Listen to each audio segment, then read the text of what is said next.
नमस्कार प्रेक्षक हो, ठरलं तर मग या मालिकेच्या 23 ऑक्टोबरच्या भागामध्ये आता आपण असं पाहत आहोत की आता सायली अर्जुनचे आभार मानत आहे. ती सायली अर्जुनला म्हणत असते की तुम्ही मला जे देवळात वचन दिलं ना ते तुम्ही पूर्ण केलं. खरंच तुम्ही माझ्यासाठी माझ्या घरच्यांसाठी खूप काही केलं.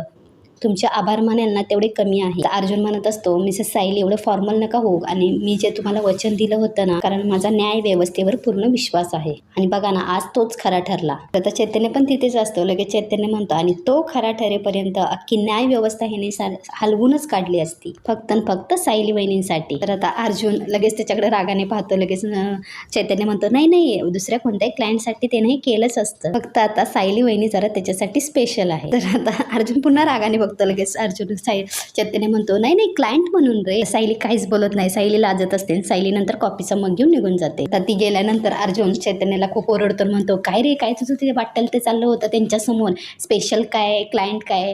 तर मग चैतन्य म्हणतो अरे सायली म्हणे तुझ्यासाठी क्लायंट म्हणून स्पेशलच आहेत ना. आता अर्जुन म्हणतो अरे त्यांच्यासमोर नको ना, बरं जाऊ दे, एनिवेज आता आपण कामावर लक्ष देऊया का. तर आता पुढे प्रिया आणि मैपत आणि साक्षीचा सीन दाखवला आहे. लगेच प्रिया खूप चिडलेली असते. प्रिया म्हणत असते मैपतला प्रत्येक गोष्ट आपल्या मनाप्रमाणे घडत होती आणि तुम्ही मध्ये माती खाल्ली. आता मैपत फुल ड्रिंकमध्ये असतो आणि इकडे प्रिया म्हणत असते की तो व्हिडिओ अर्जुन तुमचा तो व्हिडिओ काढतोय यातली साधी गोष्ट तुम्हाला कळली नाही. आता मैपत खूप चिडतो. म्हणतो त्याच रात्री तो अर्जुन सुभेदार भेटायला पाहिजे होता, तिथेच ठेचला असता त्याला. आता जर का समोर आला ना माझ्या तर त्याला अक्का सोलून काढेल असं म्हणून ग्लास फेकून देतो. आता इकडे नागराज म्हणतो अरे अशी तोडपड कडून होणार आहे का काही मैपत, जरा शांत राहा. मैपत खूप चिडलेला असतो. म्हणतो शांत राहणार नाही मी, अख्ख्या जगाला आग लावून टाकेल. आता साक्षी म्हणते अण्णा जरा शांत व्हा, या सगळ्यातून काही ना काही मार्ग नक्की निघेल. तर आता इकडे मैपत म्हणत असतो की विचार करायची वेळ तेव्हाच होती जेव्हा मला खिडकीतून रिंग ऐकू आली.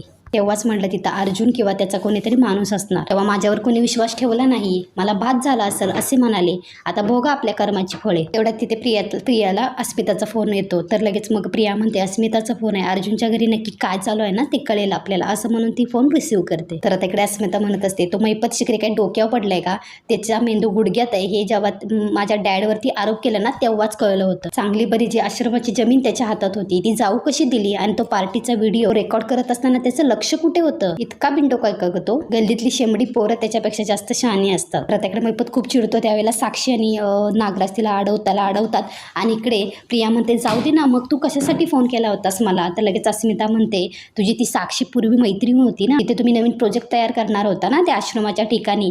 मग आता तिच्या बापाने लाज प्रकरणात त्याला अडकून घेतलं. आता ती जमीन पण गेली, चांगल्या प्लॅनवर पाणी फिरलं. आता त्यामुळे सायली आनंदात आहे. तिला हसताना बघितलं ना माझ्या डोक्यात तिडीच जाते ग. त्या मूर्ख मैपतचा मला इतका संताप येतो काय सांगू. आता इकडे मैपत जोरात बरडतो. लगेच अस्मिताला तिकडे आवाज जातो. अस्मिता म्हणते अरे तन्वी कोणाचा आवाज होता, कोण होतं. तर लगेच इकडे तन्वीनं फोन म्हणजे प्रियानं फोन कट केलेला असतो. आता प्रिया इकडे तन्वी म्हणजे इकडे अस्मिता हॅलो हॅलो करत असते. इकडे प्रिया म्हणत असते अरे तुम्ही मध्ये कशाला ओरडला, त्या अस्मिताला कळलं असतं ना. इकडे मैपत म्हणतो असतो की तिला काय कळायचं ते कळू दे, उडवून टाकेल सगळ्यांना. मैपत बद्दल असं बोलायची आजवर कुणाची टाप नाही झाली. लगेच प्रिया म्हणते ती बोलली त्यातलं एक अक्षर ही खोटं नव्हतं. प्रिया चिडते म्हणते की मला तर वाटतं मी खूप चुकीच्या टीम मध्ये आले. तुम्ही त्या जजला लाच दिलीच, परंतु वर आश्रमही हातातून गेला. दोन्हीकडून थोबाडीत कोण खातं हो. तर साक्षीकडे म्हणत असते तोंड बंड ठेव तुझं, उगीच काहीतरी बडबडत बसू नकोस. तर इकडे प्रिया बोट करूनच म्हणते जे काय सल्ले द्यायचेत ना ते तुझ्या अण्णांना दे, तसे त्यांना 4 अकलेच्या गोष्टी शिकण्याची जास्त गरज आहे. आता हे ऐकल्यानंतर मैपत खूप चिडतो. नागराजला ढकलून देतो, जोरात प्रियाच्या कानाखाली वाजवतो. तर इकडे तेवढ्यात नागराज उत्तर म्हणतो की अरे किती जोरात मारलंच तिला, तुकडे झाले असते तिचे. आता इकडे मैपत जोरात ओरडतो म्हणतो अरे तुकडे झालेच पाहिजेत नागराज सेठ, झालेच पाहिजेत तुकडे. काय बोलते ही चुकीच्या टीम मध्ये आहे ना, आत्ताच्या आत्ता आपल्या टीम मधनं हाकलून द्यायचं, आत्ताच्या आत्ता. तर आता इकडे नागराज म्हणत असतो की मैपत इतकं टोकाचं वागून नाही चालणार. तर मैपत म्हणत असतो की हिला इथनं माझ्या डोळ्यासमोरनं घेऊन जा, नाहीतर याचे परिणाम लय वाईट होतील.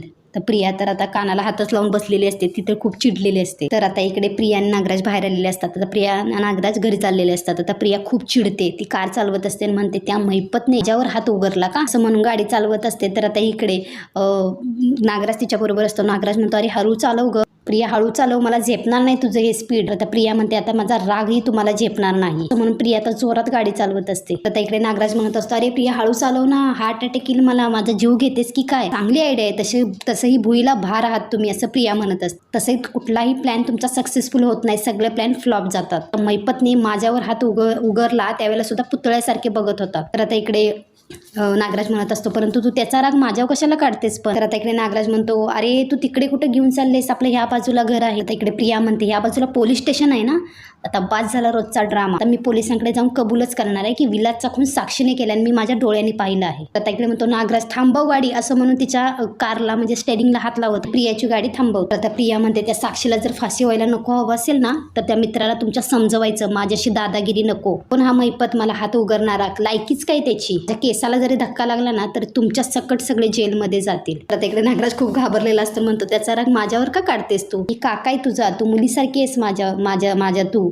तर आता इकडे प्रिया म्हणते हो ना मग नीट लक्षात ठेवायचं प्रियाशी नडायचं नाही. तर इतकी वर्ष जेलमध्ये पाठवेल ना सूर्यप्रकाश कसा दिसतो ना हे सुद्धा विसरून जाल. तर इकडे कुसुम आणि सायलीचा सीन दाखवला आहे.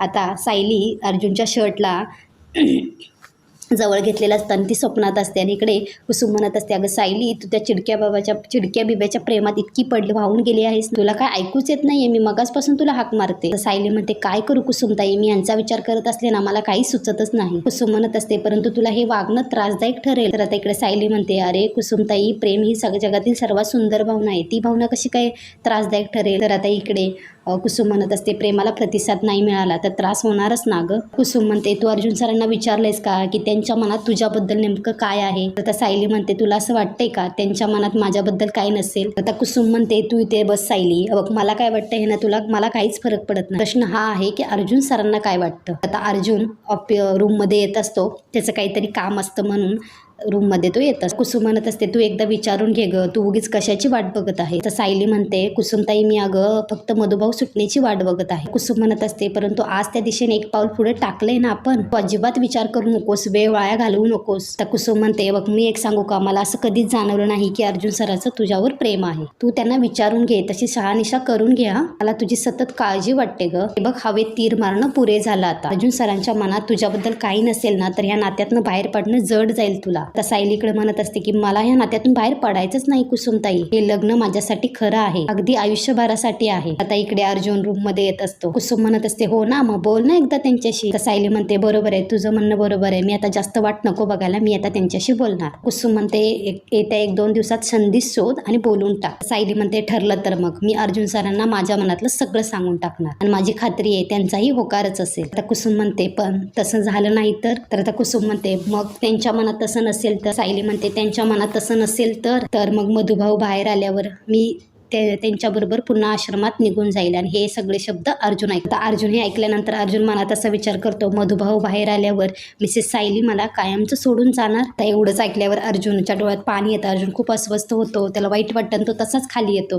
तर आता इकडे सायली पुन्हा कंटिन्यू करते परंतु मला असं नाही वाटत तसं काय होईल जर मला त्यांना माझ्याबद्दल काही वाटत नसतं ना तर त्यांनी माझ्यासाठी एवढं केलं नसतं. कुसुम म्हणत असते इतकं तर मनाने बरा असलेला कुठलाही माणूस करेल. आता इकडे कुसुम म्हणत असते की म्हणजे सायली म्हणत असते की तू मनाने ठरवलेस ना पक्क की त्यांचं माझ्यावर प्रेम नाही. अजून हे काही ना ऐकताच खाली निघून जातं. कुसुम म्हणते अगं मी ठरवलेलं नाहीये माझी फक्त शंका आहे या शंकेचं निरसन करायला एकच मार्ग आहे. त्याकडे सायली म्हणत असते की मी त्यांच्याशी स्पष्ट बोलेल. तर कुसुमताई मी माझ्या मनातलं त्यांना सगळं सांगून टाकणार आहे. आता इकडे अर्जुन खूप रडत असतो त्याला वाईट वाटतं तो तेवढंच शब्द ऐकतो खाली येतो. अगं इथलं घर अर्जुन सर इथली माणसं मला माझे व्हायला हवे आहेत अगदी कायमचे. आता इकडे अर्जुन अगदी रडतच पुन्हा चैतन्याच्या इथे येऊन बस. आता चैतन्य म्हणतो दे फाईल बघू एकदा चेक करतो. आता चैतन्य म्हणतो अरे अर्जुन काय झालं तू इतका डिस्टर्ब का आहे. अर्जुन सांगत असतो मिसेस सायलीना बोलताना ऐकलं त्या मधुभाऊ सुटल्यावर आश्रमात निघून जातील असं त्या बोलताना मी ऐकलं असं म्हणून आता अर्जुन रडत असतं. तर आता मित्रांनो पुढील भागामध्ये आपल्याला असं पाहायला मिळणार आहे सायली म्हणत असते की आपलं कॉन्ट्रॅक्ट संपल्यावर लग्न संपल्यावर सगळ्यांना खूप वाईट वाटेल ना